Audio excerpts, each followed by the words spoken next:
This is a journey. Greetings and salutations, people of the YouTube Nation. You are now listening to the premier voice for entertainment and information.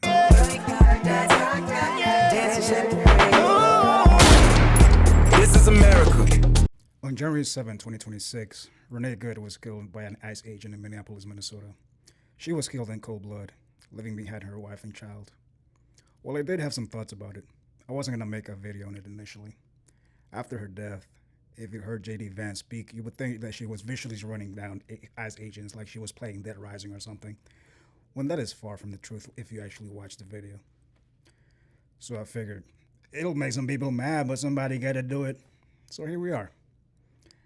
You know what came up to my mind at that point? It was that old skit from the Onion News Network about a white girl being treated like a black man in America. This is America. Nobody deserves to be treated as a black man.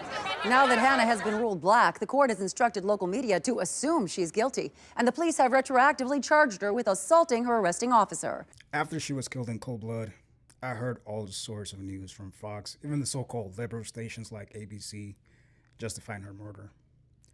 Nevertheless, this reminded me of the same strategy that they used whenever black people were lynched by white people in the past. I was like, damn, they really are treating her like a black man. You know, he was selling loose cigarettes, so he probably deserved it, or all he had to do was comply, right? Because that worked so well for Philando Castile.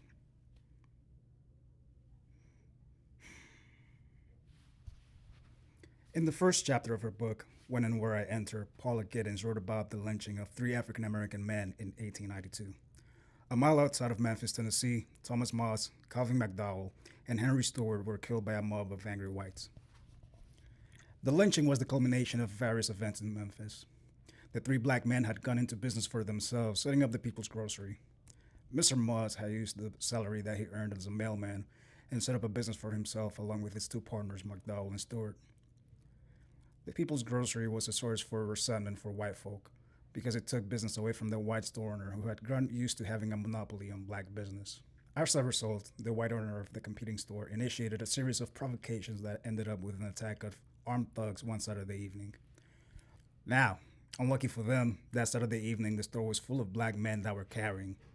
They defended the store and shot 3 of the assailants in the progress.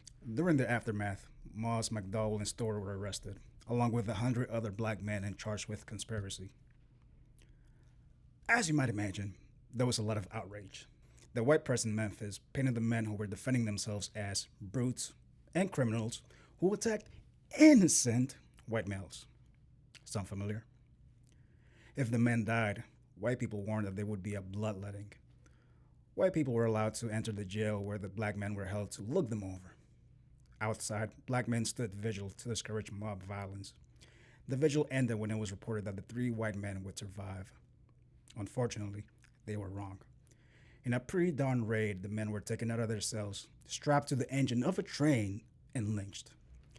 Afterward, the judge issued an order to the sheriff to shoot any black demonstrators who were deemed to be causing trouble, as well as prohibiting the sales of any guns to black men. In 1892 alone, there had been more than 255 lynchings, more than any in the previous year. Mind you, it was only March.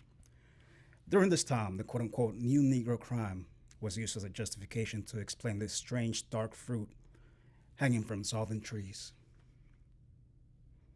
Philip A. Bruce was a Harvard graduate historian as well as the son of a plantation owner who lorded over 500 slaves. Furthermore, he was also the nephew of the Confederacy's former Secretary of War. Bruce defined the new Negro crime in his 1889 paper titled The Plantation Negro as a Free Man. He argued that black people, cut off from the spirit of white society, had regressed to a primitive and thus criminal state. Without the master's influence, the black folk were now even closer to the quote-unquote African type than the slaves had been. This outbreak for barbarism, of course, included the inclination for sexual assault. He stated that black men found something strangely alluring and seductive about the appearance of white women. He further argued that this was true regardless of your class, from the black legislator to the college-graduated teacher to the common laborer. Another publication, the Harper Weekly, said that middle-class blacks were a greater threat since they were more likely to aim at social equality and to lose the awe in which in slavery times black men had learned to respect the woman of the so-called superior race. This was the new Negro crime, folks. Jane Addams, a reformer and advocate for women's suffrage, was opposed to lynching, but did believe that black men were guilty of that crime. Even abolitionist Frederick Douglass began to believe that there was an increase in lasciviousness on the part of Negroes.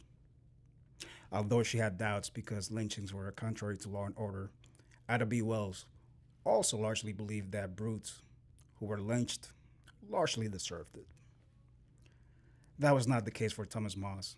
Ida B. Wells did not have many friends, but she did consider Thomas Moss and her wife Betty good friends. Everyone knew that Thomas Moss was a good man, a loving husband and father, and a sterling citizen. His only crimes were succeeding at business and then defending said business. Makes you wonder, doesn't it? If Moss was not guilty of crime, then perhaps the others were not either. Maybe, as Wells wrote, lynching was merely an excuse to get rid of the Negroes who were acquiring wealth and property and thus keep the race terrorized and keeping the nigger down. For several months, she would read newspaper accounts, travel to the scene of lynchings, and interviewed eyewitnesses. She researched over 728 lynchings that had taken place over the last decade. Only a third of the murdered blacks were even accused of sexual assault, much less guilty of it.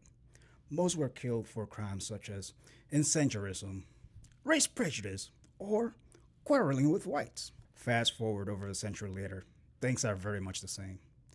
Except now it's the state directly which is carrying out these executions. White folks and conservatives in general like to talk about this so-called black-on-black crime. Like, first of all, leaving aside the fact that if you systematically put people in ghettos and prevent people from getting jobs and better standards of living, violence will happen. Black, white, yellow, blue, purple, etc. I don't have the energy to go into that right now, but I will say that violence by the state carries a far greater threat. It is saying that your life does not matter. The problem with racism, or one of the problems with racism anyway, is that it prevents people from gaining class consciousness and being able to organize in order for better conditions. I've seen a lot of news about poor and rural whites saying that they are sad that Trump is messing up the economy and cutting off Medicaid.